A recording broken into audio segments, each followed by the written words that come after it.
বীরভূম। আমাদের জেলার নাম হলো বীরভূম। এই বীরভূম নামটা কিভাবে হলো? বীরভূম কথার অর্থ হচ্ছে বীরের ভূমি।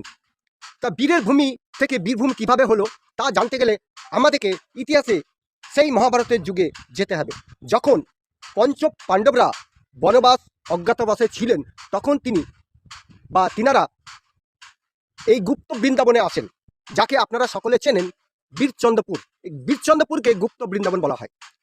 সেখানে এক বক রাক্ষস বাস করত এবং প্রত্যেক গ্রামের লোকেদের বাড়ি থেকে প্রতিদিন একটা করে মানুষ কিন্তু তাকে পাঠানো হতো তার খাবার হিসাবে, এবং অন্যান্য সামগ্রী ছিল। এতে কিন্তু গ্রামের লোকেরা অতিষ্ঠ হয়ে গেছিল এবং প্রত্যেক বাড়ি থেকে এক এক দিন এক এক রকম পালি থাকতো। সেই হিসাবে সেই বক রাক্ষসকে একজন মানুষ প্রদান করা হতো।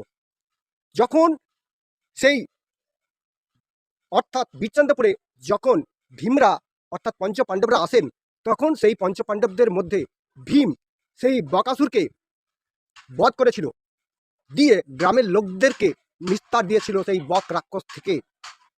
সেই থেকে সেই গ্রামের লোকরা ভীমকে বলতো বীর ভীম, অর্থাৎ খুবই বীর যে ভীম, যে কিনা বক রাক্ষসকে বধ করেছিল। সেই বীর ভীম থেকে বীরভূম কথাটা এসছে, তাই আমাদের জেলার নাম বীরভূম। ধন্যবাদ।